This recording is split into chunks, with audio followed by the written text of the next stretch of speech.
Good morning mga kasaka. Tayo ngayon, ituturo ko paano mag-pruning ng ampalaya. Ganito po yun. Ayan. Yan. Ito po yun. Yung itong mga existing na, ito po yung mga existing na mga sanga. Ito ay aalisin natin to, puputulin natin to ganito para pag-akyat niya dito sa taas, malago siya, hindi siya payat. Kaya ituturo ko sa inyo paano ang pag-pruning ng ampalaya. Ganito yon ha, mga kasaka. Ito pinutol ko itong existing na sanga. Ito pa. Hindi kasi ito nakakaganda sa ampalaya. Yan. Huwag ko kayong manghinayang na inaalis ko ito. Ito yung mga sanga na ito. Naalis ko ito kasi hindi ito nakakatulong sa paglago at pag-akyat sa taas ng ating ampalaya. Ito po yun. Yan.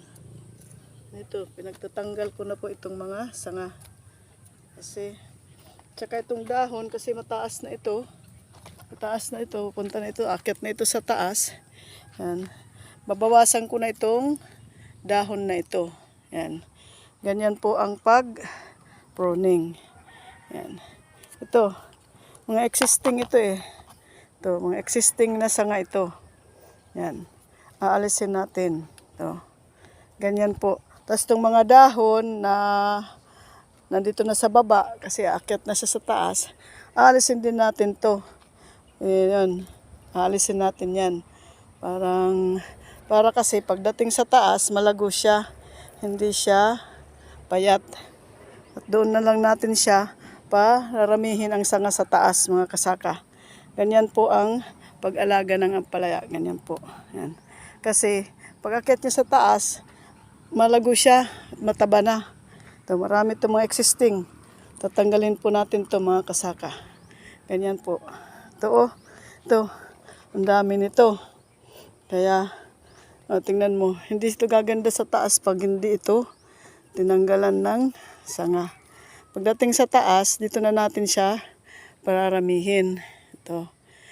Pagdating na dito, ito pwede na siya doon makyat.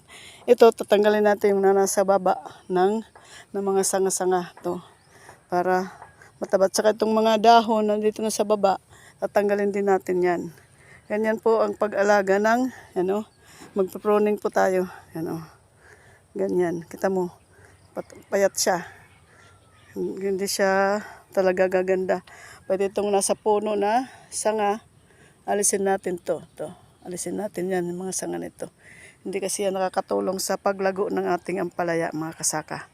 Ganyan po. Yan po ang itinuro sa amin, mga kasaka, sa papaano mag-alaga at mag-pruning ng ampalaya, mga kasaka. Sana po, mga kasaka, mayroon kayong natutunan.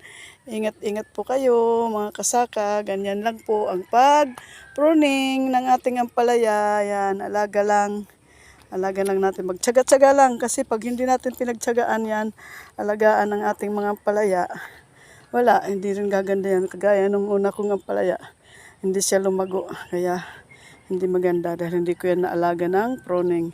Thank you po, mga kasaka, bye bye. Likes lang po at share ng video. Salamat po, bye bye po.